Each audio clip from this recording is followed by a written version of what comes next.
Alright, it is time for a covers video, and it has got no theme this time, but it will contain the long-awaited story about when I met Britain's Got Talent reject Elaine Williams. These covers are pretty good too. I was going to launch things with an impromptu rendition of Shudder to Think's song, Rag. A song I am convinced Korn ripped off for the famous bit. But speaking of ripping off Shudder to Think, listen to Pony Express Records.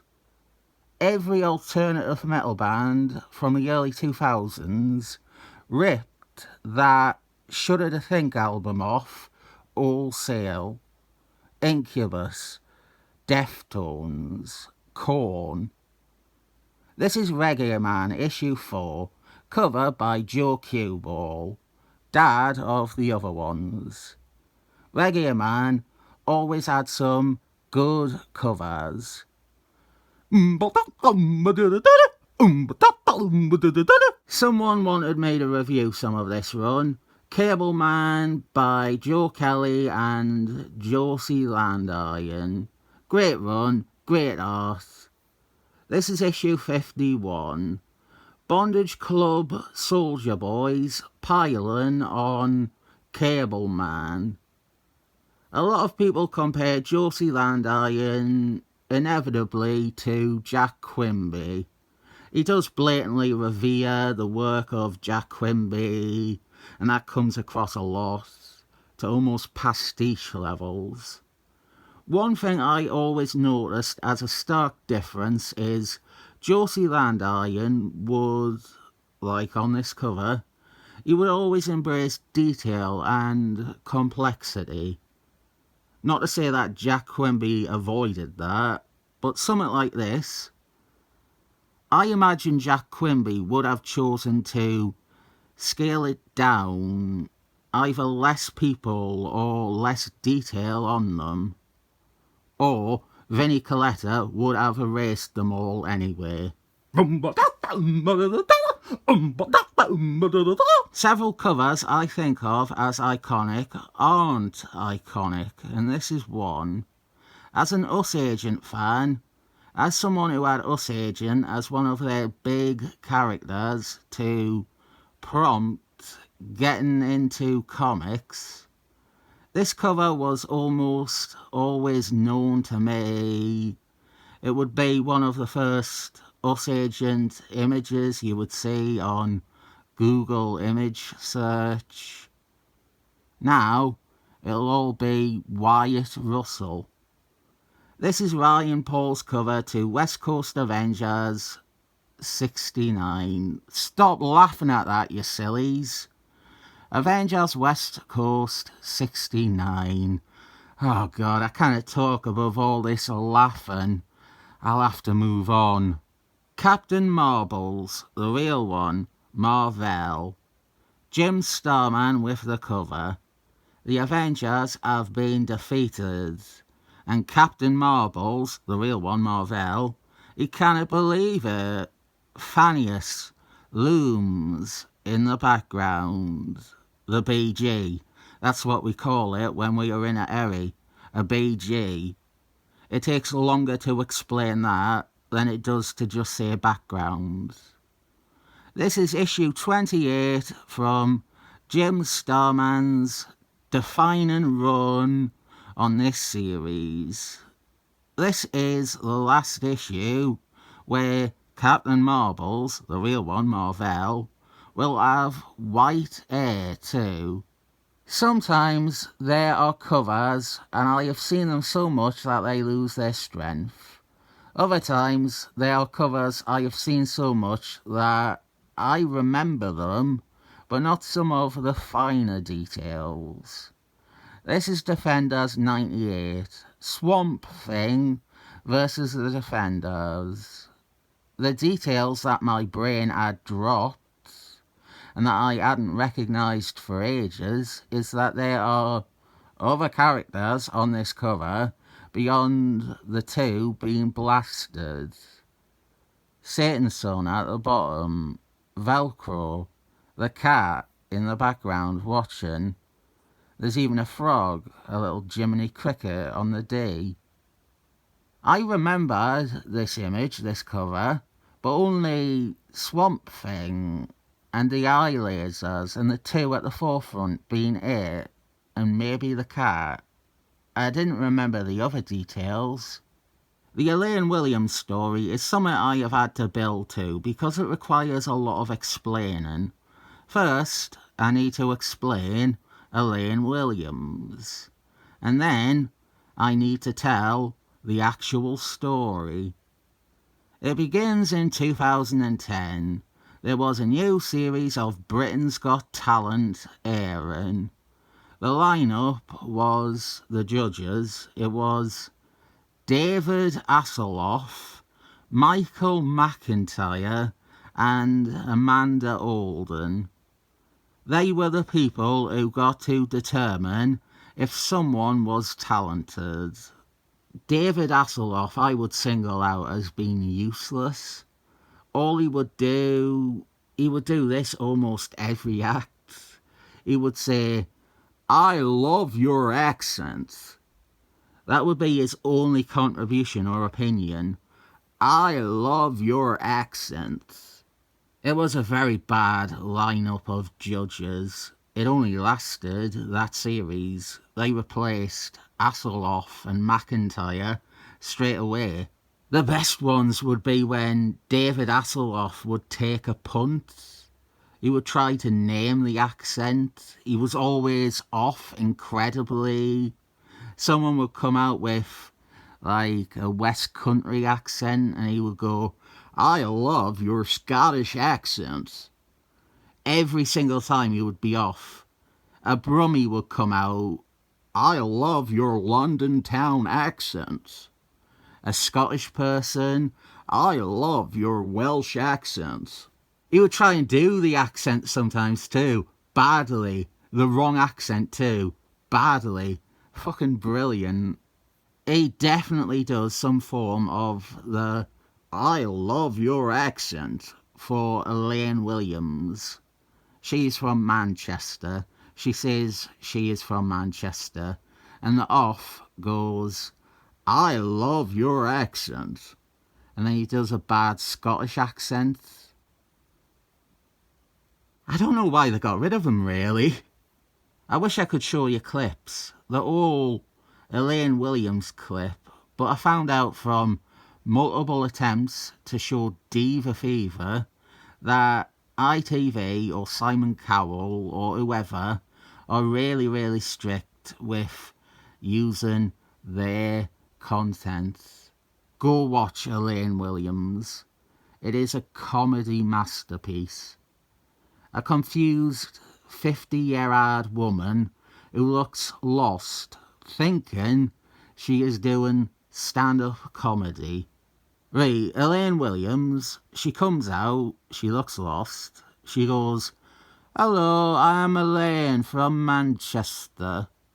She says that about 4 times. There is some back and forth banter with the judges before her act. "I'm Elaine from Manchester. I love your accent. I'm Elaine from Manchester. I'm over 21. And when she says that, timed perfectly, a box shows up underneath her saying, "Elaine Williams, 56, Manchester." This was about a year. No, not even that. This would have been 9 months or so into my own stand-up comedy, I won't say career, let's say long-form experimentation. At that point I was still a student. I mainly only did stand-up by sneaking onto the comedy nights that they would have at the student union bar. I should talk about that in another video. I think Elaine Williams was before I really saw shit comedy at a grassroots level. She was my introduction. She opens with, "I like your hair, where did you go? That Tony and Guy. You should come to my place, I do men's hair, because I'm worth it." Then she flicks her hair back. She performs exactly like that cadence. It's not even deadpan. It's lost. It's confused. There was, probably still is, a video of her actually doing this at a pub or something, the same act. It doesn't answer any of your questions. She swears a lot more in this other clip though. I think that is where she thinks the humour is, maybe. Like she goes, "Because I'm fucking worth it." I would actually argue it makes a joke worse because it confuses the supposed punchline by introducing a non-present swear word, so some people might not immediately recognise the slogan or associate with the slogan "because you're worth it." But it doesn't matter. It's not like there is ever a joke in there. She dies on her arse. Absolute silence. But her best bit is next. It's amazing. It is... I loved this. It is anti-comedy perfection. You never know who you might bump into if you play your cards right. Like when I saw that Peter Kay. Garlic bread. Garlic bread. The silence as she repeats it slower. It's sublime. There's no punchline. It's just repeating Peter Kay's catchphrase. It's brilliant. I'm going on me holiday. Booked it, packed it, frigged off. At this point she has been buzzed by all three judges, so... I've done this all wrong. Her response to being buzzed off goes seamlessly with that bit. I'm going on me holiday. Booked it, packed it, frigged off. Well, fuck off. Fuck the lawyer. And she holds up her middle finger and walks off. If you ever wanted a better condemnation of Michael McIntyre as a comedian, he doesn't laugh once at Elaine Williams. There was also Britain's Got More Talent, the ITV2 bonus show, where they would have like more auditions or more footage, unseen stuff. It airs after the main show on the other channel. There was a bit with her backstage where she was talking about, rambling on and on, about this neighbour of hers who gets on her nerves because he's always farting. And it's this kid, she's talking about this kid next door, and she keeps calling him a retard and retarded. I have never seen that clip since it aired. It was never uploaded to YouTube by anyone, but that I remember it is a testament to my Elaine Williams fandom. It was one of my pillars for comedy for a while. That and Lenny Henry. I talked about him last time, didn't I? Paddy McGuinness as well. They were the bad comedy that I would show people. I know Elaine Williams's audition like the back of my hand. You've just seen. I didn't re-watch it in preparation for this. I just know it. Years later, September 14th, 2015, I was doing Beat the Frog at the Frog and Bucket in Manchester. It is a gong show. Gong shows are something that comedy clubs do because they are cheap and they are easy. I have a bunch of wannabe comedians on. 3 audience members are given cards. They hold up their card if they are not enjoying it. If all 3 cards are up, you're gonged off and you have to leave. I did loads and loads of gong shows. I don't know why. Most of the people that I knew didn't bother with them. They usually did one early on, and when that was horrible, I'm not doing that again. But I kept doing them solidly. I would never do well at them either.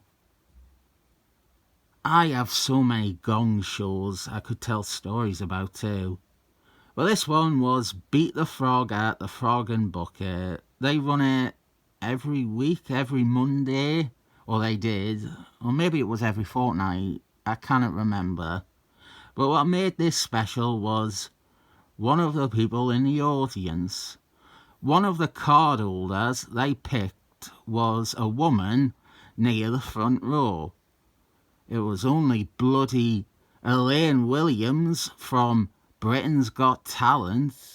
This was established for everyone early on. The MC, when he picked her out to give one of the cards to, he asked her who she was or what she did for a living, and as cluelessly as I would hope, she claimed, "I'm Elaine from Manchester.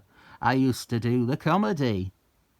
With more probing, she went on to say, "I was on Britain's Got Talent. I told that Gary Barlow to fuck off." Which is great, because she didn't. Gary Barlow was a judge on X Factor, not Britain's Got Talent. She was very harsh with the card, too. She would have a card up within the first 20 seconds of every act.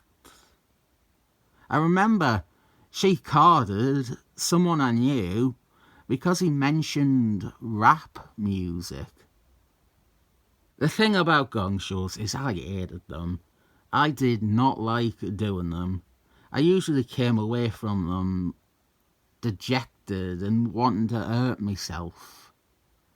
None of the other acts knew who Elaine Williams was, so they didn't bother talking about her or talking to her.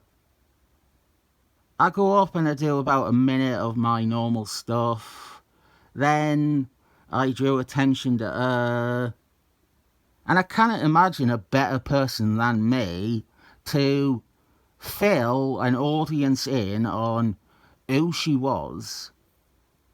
And well, the best way to get everything about her across to someone is with her material. So I just did Elaine Williams. I did her set, word for word, just like before. I did that impression. I performed Elaine Williams to Elaine Williams. Garlic bread. She had already carded me for my Little Mermaid joke. I never like when comedians invent funny stories. They fantasize their stories, they lie, and you can always tell because they follow the principles and theory of comedy writing. It'll end with the biggest laugh of the story.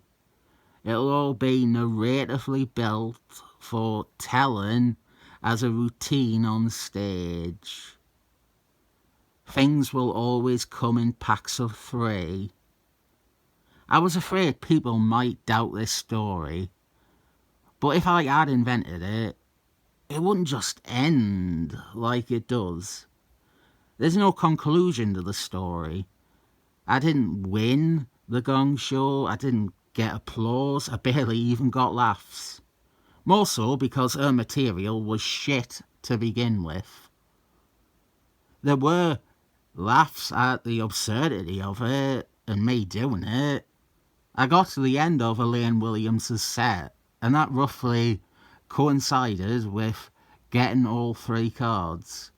They cut off the microphone when you get gonged off as well, which is annoying because I could have went, "Oh, that happened to her too," Or I could have went, oh wow, you've done a pretty good impression of the judges too. This bit is the end of the story, I suppose. I talked to her afterwards. She didn't understand I was mocking her, that I was making fun of her.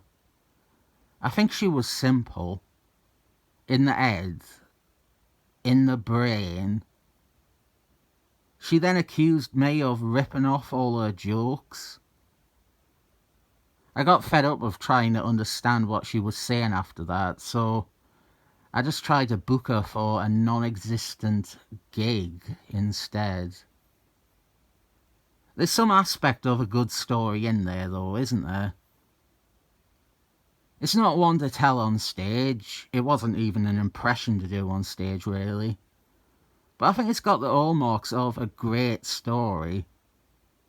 If I was a shameless comedian who lies about what happened, there could be a really funny punchline to that story. Like, I bet, oh god, here is a bit of a lie someone could have told to make it a comedy bit. She carded her own material. That would be funny if she didn't realise I was doing her bits and she carded her own jokes. And then maybe I snap back at her and say, oh, you wrote it. Nah, she had her card up before I even started on her. And the ironic thing was one of the other people with one of the cards was David Hasselhoff. And he said, I love your Southampton accent. Oh, crikey, cheerio. That is another red flag for a phony story. Not always. It depends how it was told. Sometimes you are setting something up with intention. But if there's somehow a callback to earlier in the story, well, it really depends how it is done. It doesn't always mean a story is bullshit, but if it seems improbable or even impossible that something by chance comes along and reiterates something mentioned previously, that is when it is probably bullshit. Maybe I should become like the James Randi of stand-up comedy. I should question and investigate bullshit stories comedians tell and expose them and have them... I'm already miserable before even finishing the sentence. I'm not going to do that. Boom, bop, bum, boom, bop, boom, boom, boom, boom. I say Britain, you say talent. Britain's Got Talent, this is DJ Talent. That was another mental that went on Britain's Got Talent. DJ Talent. If Britain's Got Talent, then Son of Capwolf has 5 good comic book covers with a 7 thumbs up.